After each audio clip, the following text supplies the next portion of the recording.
Ombaknya semakin lama semakin besar karena sepertinya ini sudah waktunya pasang nih.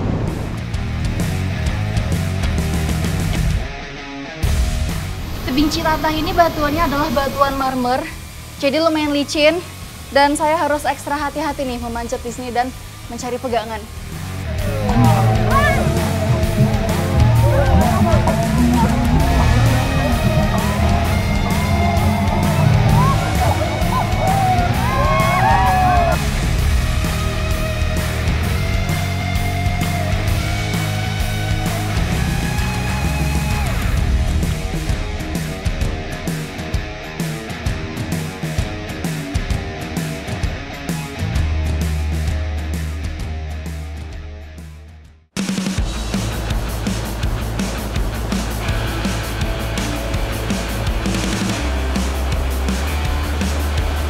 Debur ombak pesisir selatan yang gahar menyambut petualangan saya di Jawa Barat.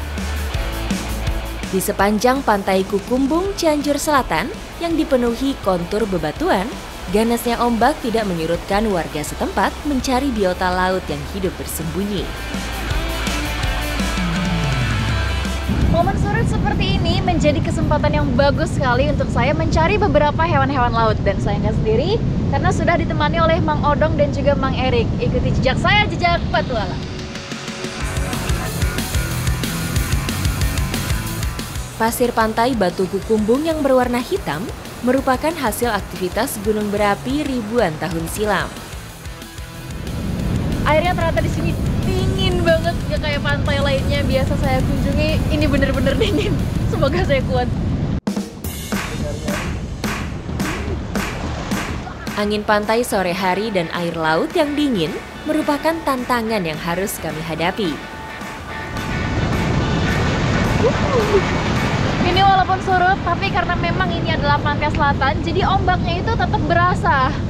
Jadi harus tetap waspada.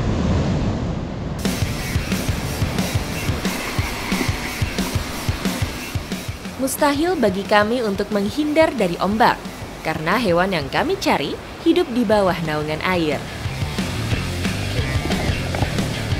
Nah, ini saya dapat bulu babi dan dia itu memang bersembunyi di antara lubang-lubang bebatuan supaya terlindungi dari ombak, jadi dia tetap stabil nih pergerakannya. Meski diselubungi duri, bulu babi tidak dapat menempel di bebatuan. Saya dapat lagi nih bulu babinya. Tapi bulu babi kali ini berbeda. Kalau biasanya bulu babi yang bulunya itu tajam banget adalah bulu babi Brahma. Yang ini tuh jenisnya batu ya, Mang ya? Iya. Jadi dia ujungnya tuh nggak terlalu tajam. Nih, masih bisa disentuh kayak gini. Bulu babi seperti ini dapat langsung diambil dengan tangan. Selain bulu babi, kami juga mencari hewan bercangkang lainnya. Saya dapat lagi nih, ini adalah mata lembu sejenis kerang. Jadi dia kenapa disebut mata lembu? Karena bagian ininya tuh mengkilap kayak mata sapi. Ini juga bisa dimanfaatkan nih. Sama seperti bulu babi, hewan ini juga hidup di bebatuan. Makanan utamanya yaitu alga yang banyak ditemukan di antara karang. Dapat juga akhirnya. Ini si mata lembu ini memang bisa berkamuflase. Jadi bagian cangkang atasnya itu mirip banget sama batuan karang yang ada di sini. Nyarinya harus teliti banget kalau nggak bisa kelewatan. Tersebar di seluruh perairan Indonesia, hewan ini dapat ditemui pada zona pasang surut hingga laut dalam. Karena memang hewan laut yang kita cari itu menempel kuat banget di batuan karang, kita perlu alat bantuan nih. Namanya adalah congkel besi. Jadi perlu bantuan ini untuk mencungkil si hewannya dari batuan karang. Meski dengan peralatan seadanya, namun sedikit demi sedikit target tangkapan kami mulai terkumpul.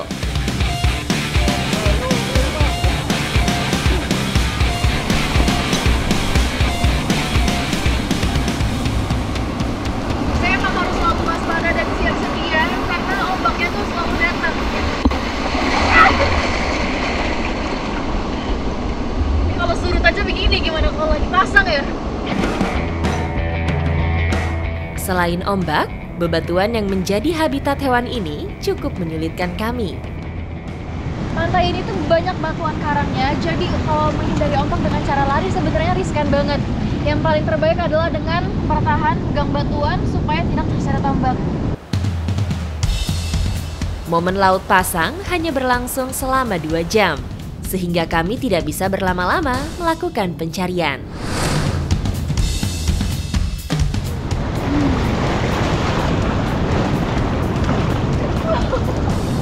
Saya hampir kerendam. Ombaknya semakin lama semakin besar karena sepertinya ini sudah waktunya pasang nih. Jadi saya harus segera berbalik dulu dan melanjutkan aktivitas saya. Di pantai, kami memilah hasil tangkapan hari ini. Hasil tangkapan kita ternyata sudah 1 ember. Dan karena bulu babi ini memang bisa dimakan mentah, jadi saya mau langsung cobain. Bulu babi merupakan salah satu hasil laut yang langsung bisa dinikmati untuk mendapatkan cita rasa terbaiknya. Katanya yang bulunya tebal-tebal kayak gini tuh isinya lebih banyak ya, Mang ya. Jadi saya mau langsung cobain, dan ini pertama kalinya saya nyobain bulu babi. Selain dilindungi duri, bulu babi juga dibalut cangkang yang keras.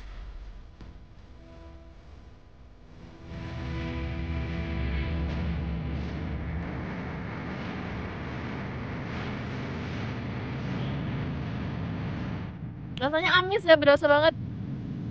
Dan ada sedikit asinnya dari air lautnya kayaknya, jadi kayak agak gurih-gurih amis gitu. Tapi masih bisa dimakan lah ya kalau saya. Tapi kayaknya saya bukan penyuka bulu babi, jadi mungkin ini cukup. Berbeda dengan bulu babi yang bisa langsung dimakan, keong mata lembu harus diolah dahulu sebelum bisa dikonsumsi. Kerang mata lembu ini harganya lebih mahal di pasaran karena katanya rasanya lebih enak. Jadi saya nggak sabar nih mau cobain langsung.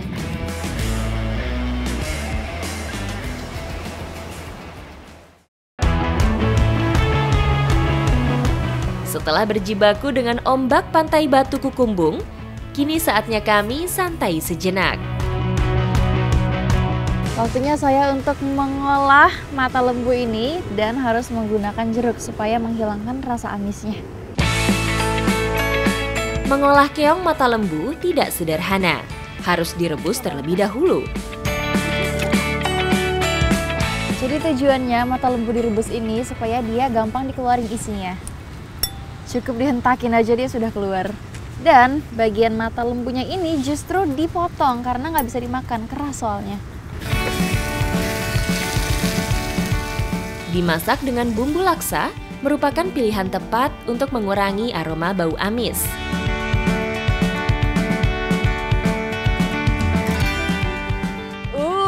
Masakannya sudah jadi, sekarang waktunya untuk dinikmati sambil ditemani dengan pemandangan yang luar biasa. Selamat makan, makan Mang! Mata lembu termasuk jenis makanan yang banyak dicari di daerah pesisir selatan Jawa Barat. Di samping rasanya yang unik, harga jual keong laut ini juga cukup mahal. Teksturnya mirip seperti kerang, tapi lebih keras. Dan juga rasanya hampir sama dan tetap ada aroma khas seafoodnya. Tapi tetap nikmat, apalagi makannya disuguhin dengan pemandangan pantai Cigebang yang masih memiliki banyak sekali kekayaan alamnya. Ikuti jejak saya, jejak petualang.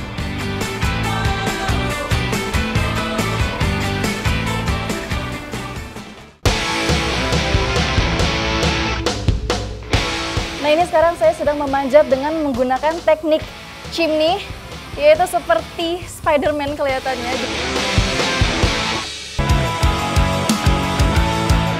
Berdiri tegak di samping hiruk-pikuk kehidupan warga, barisan tebing di Kabupaten Bandung Barat menjadi arena petualangan saya. Celah yang tersembunyi di balik bebatuan menjadi tantangan baru yang patut saya coba. Tebing Citata sudah tidak asing lagi bagi para penggemar olahraga ekstrim rock climbing. Kali ini saya bersama teman-teman kita akan manjat tebing di spot yang berbeda. Ikuti jejak saya, jejak petualang. Ayo Kang. Yuk. Tebing yang berjejer di kawasan Padalarang ini merupakan arena rock climbing dengan beragam kesulitan. Salah satunya adalah tebing dengan ketinggian 125 meter ini yang disebut juga dengan Citatah 125. Nah, ini sebelum kita manjat harus melewati jalur yang lumayan terjal, tapi masih aman untuk dilewati tanpa menggunakan pengaman. Celah yang akan kami panjat tersembunyi di antara tebing. Untuk mencapainya, kami harus melakukan pemanasan dengan via ferrata. Sekarang kita akan melewati jalur ferrata, jadi sudah ada tangga dari besi gitu, dan setelah ini baru kita climbing di atas. Via ferrata artinya jalur besi, mengacu pada tangga yang terpasang untuk memudahkan perjalanan. Setelah melalui jalur via ferrata setinggi 3 meter, sampailah kami pada pitch pertama.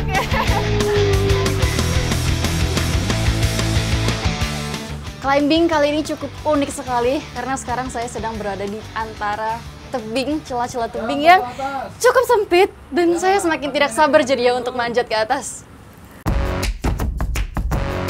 Pitch pertama ditandai dengan jendela goa yang berada pada ketinggian 15 meter. Wow, saya langsung disuguhkan pemandangan kota dari atas ini. Cantik sekali.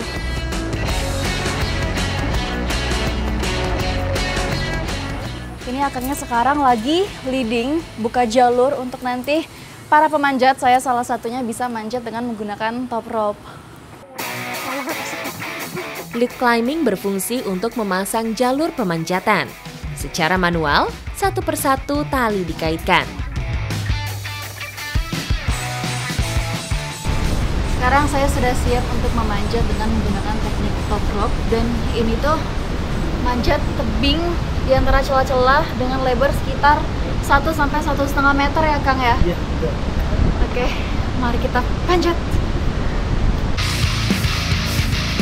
Sensasi memanjat celah sempit seperti ini berbeda dengan pendakian biasa. Badan saya terasa seperti terhimpit di antara dua tebing. Nah, ini sekarang saya sedang memanjat dengan menggunakan teknik chimney, yaitu seperti Spider-Man kelihatannya. Jadi kaki kiri saya di tebing yang ini dan kaki kanan di tebing sebelahnya. Wow! Teknik chimney atau cerobong asap digunakan saat memanjat celah vertikal. Untuk bergerak ke atas, saya harus mendorong dengan kaki dan tangan. Tebing Citatah ini batuannya adalah batuan marmer, jadi lumayan licin, dan saya harus ekstra hati-hati nih memanjat di sini dan mencari pegangan. Berbeda dengan memanjat batuan kapur yang kasar, memanjat tebing dengan permukaan halus seperti ini harus menggunakan bubuk magnesium agar tidak licin. Ini naik dengan cara seperti ini lumayan menegangkan, karena harus bertumpu pada kekuatan tangan dan juga kaki. Terus kaki kiri saya sudah mulai kram, tapi ini sudah setengah perjalanan, jadi sedikit lagi. Memanjat dengan teknik chimney terasa lebih sulit, karena jalur tidak memiliki pegangan sehingga badan harus terus-menerus mendorong. Tebing yang saya panjat ini levelnya itu di level grade 6.9 ya Kang ya? Jadi masih aman untuk pemula dan ketinggiannya itu sekitar 10 meter yang sedang saya panjat ini. Sebagai pemula, secara perlahan saya terus berusaha bergerak ke atas, meski tubuh terasa lelah. Jadi ini juga ada beberapa spot yang saya itu bisa istirahat, karena ada pijakannya di bawah. Jadi kalau capek atau kalau kakinya kram, masih bisa istirahat. Semakin lama istirahat, waktu yang saya habiskan saat menggantung justru akan semakin menguras tenaga. Karena itu, saya berusaha mendorong diri sendiri untuk kembali bergerak.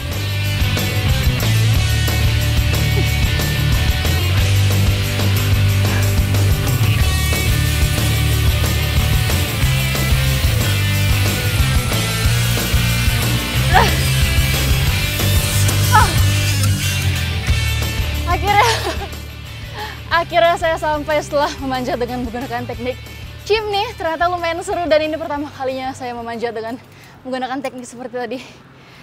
Tapi capek juga. Oke, sekarang waktu istirahat. Di teras bebatuan alami seluas 2 meter ini, akhirnya saya dapat mengatur nafas sejenak.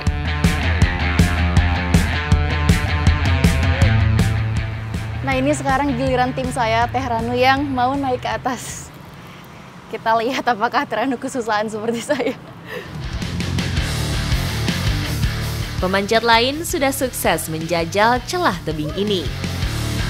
Yeay! Woo! Berhasil!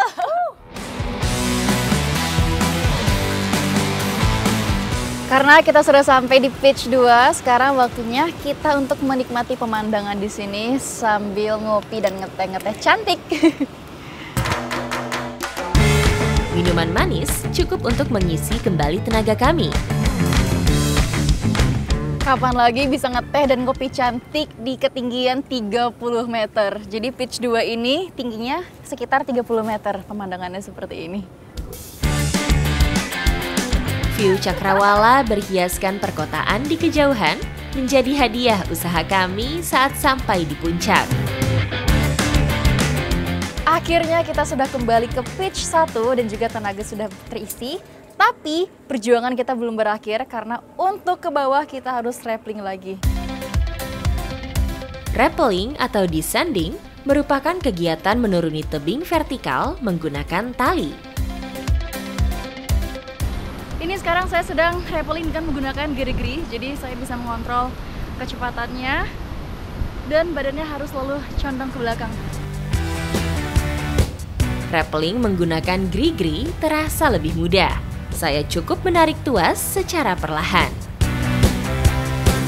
Dan ini saya rappelling dengan ketinggian sekitar 15 meter. Sudah setengah jalan.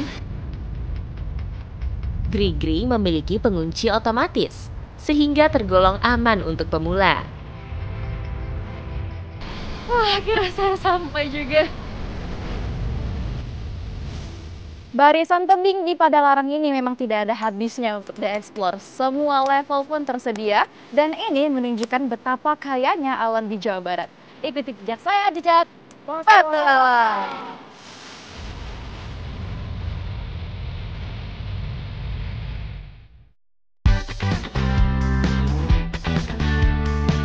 Camper van membawa saya ke Priangan Timur. Keraton Sumedang menjadi salah satu peninggalan sejarah Tatar Sunda yang masih bertahan di tengah gempuran zaman. Indonesia terkenal dengan keberagaman budayanya. Kali ini saya sedang mengikuti kirap Jamasan Pusaka di Kota Sumedang. Ikuti jejak saya, jejak petualang. Ayo, masih. Dondangan atau tandu berisi hasil bumi merupakan bentuk persembahan warga dalam perayaan ini. Dondang dihias dengan kembang sedap malam untuk melambangkan kesucian. Ini tuh nggak terlalu berat sih ya sebenarnya. Mungkin karena dibantu juga sama Abah di belakang. Dan orang-orang di sini tuh peduli banget sama saya. Dari tadi bener-bener nyuruh saya udahan, takut keberatan. Padahal saya masih kuat. Antusiasme warga memadati pusat kota Sumedang. Arak-arakan berlangsung dari keraton, terus kemudian kita mengelilingi alun-alun dan sekarang sudah sampai di titik kumpul, yaitu di lapangan tengah-tengah alun-alun di mana nanti akan dilaksanakan kegiatan utamanya, yaitu Jamasan Pusaka.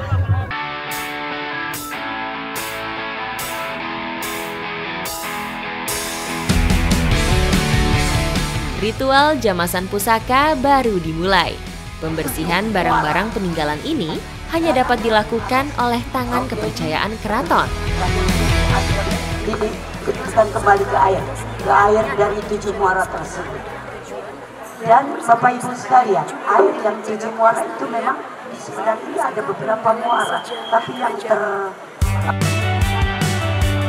tidak dilakukan sembarangan.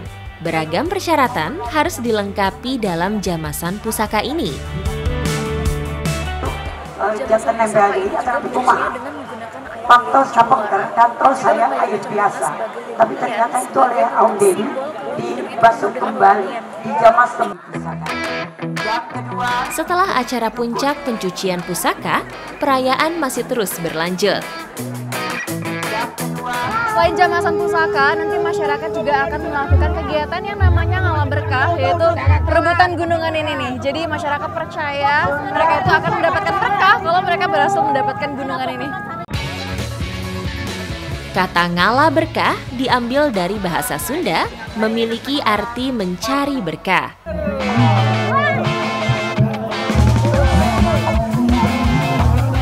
Begitu aba-aba terdengar, warga langsung berebut mengambil hasil bumi untuk mendapatkan berkah.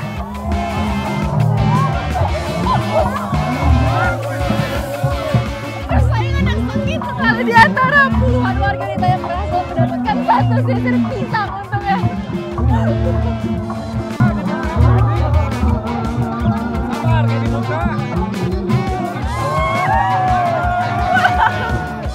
Seperti tidak mau pulang dengan tangan kosong, antusias warga semakin lama semakin memanas. Sampai ada yang manjat ke atas buat bagi-bagiin karena warga nggak nyampe kalau naik ke atas. Seru banget.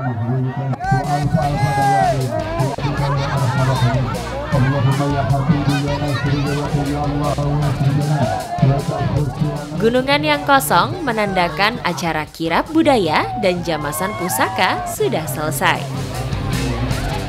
Kebudayaan seperti ini memang membutuhkan persiapan yang sangat panjang sekali dan juga detail. Setelah ini saya mau mengikuti pemanen bunga sedap malam yang merupakan salah satu poin utama dari acara ini. Ikuti jejak saya, jejak petualang.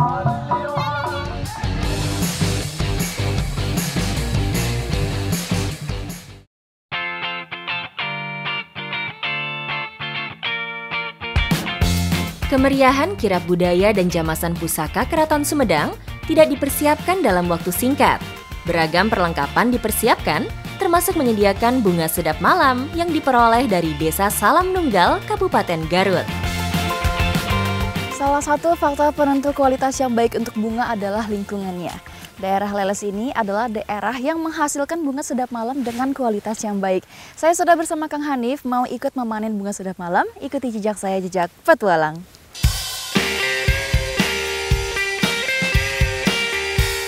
Kebun seluas ratusan meter ini terletak di tengah hamparan persawahan. Di kejauhan, panorama pegunungan semakin memperindah keberadaannya.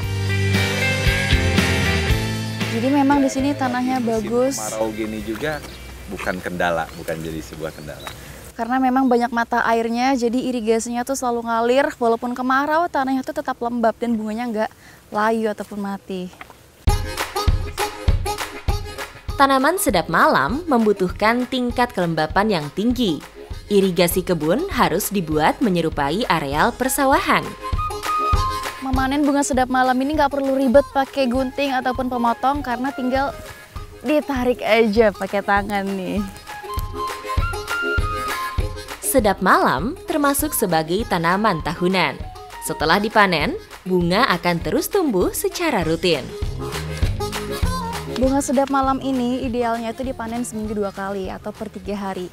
Tapi karena sekarang ini manennya tergantung permintaan pasar, ini tuh baru dipanen seminggu sekali. Ini salah satu contoh yang harusnya udah dipanen tapi kelamaan. Jadi udah ada beberapa bunga di bawah yang mulai sedikit layu nih. Tapi masih bagus sebenarnya, masih bisa dipanen. Idealnya, sedap malam dipanen saat masih menguncup. Tujuannya agar bunga ini lebih awet saat disimpan. Bunga sedap malam yang sedang kita panen ini grade-nya A ya, Kang?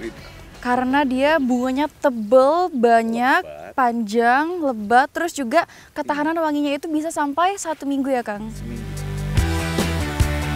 Suhu, kelembapan, dan nutrisi yang mendukung membuat kebun sedap malam ini berbunga secara optimal.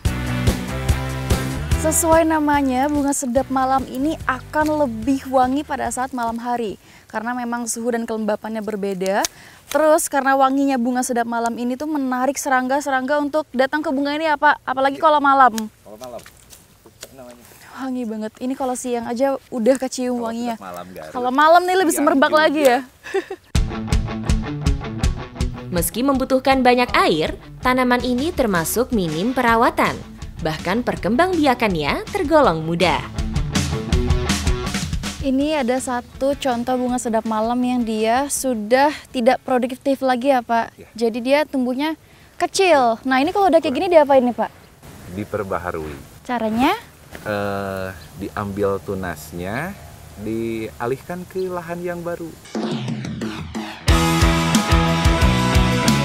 Kebun dengan luas 400 meter ini dapat menghasilkan 500 hingga 600 batang bunga setiap minggunya.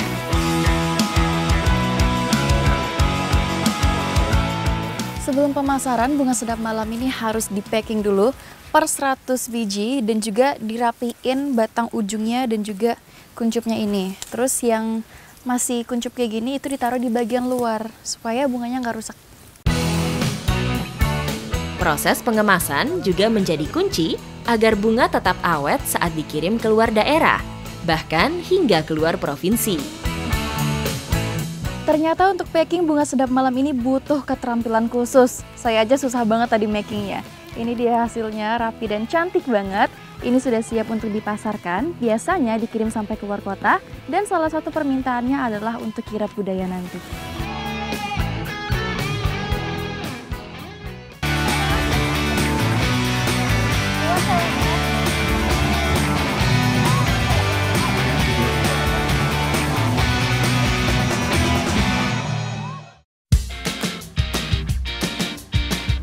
Sedap malam terkesan kecil, namun dalam acara perayaan budaya, kehadiran bunga ini dianggap penting. Bunga sedap malam ini memang sering sekali hadir di acara-acara seperti ini karena memang warnanya putih yang melambangkan kesucian dan juga wanginya itu semerbak, jadi bisa memeriahkan suasana gitu. Bunga sedap malam menghiasi setiap dondangan yang berisi hasil bumi. Oke, ini saya baru dapat info, ternyata kenapa memilihnya bunga sedap malam, karena bunga ini tuh merupakan favoritnya Kanjeng Dalem yang merupakan seorang bupati ya, Teh. Merupakan seorang bupati, dan dulunya ini tuh semuanya dipenuhi dengan bunga sedap malam. Meski bukan merupakan tanaman asli Indonesia, namun keberadaan sedap malam telah melekat dalam budaya Nusantara. Dondang ini isinya merupakan hasil bumi dari tanah-tanah warisan Keraton Sumedang, dan totalnya itu ada 8 kemandoran, dan semuanya ini nanti akan dibawa pada saat kirap. Mendalami nilai warisan budaya Sumedang menambah hazanah saya tentang akar budaya masyarakat Jawa Barat.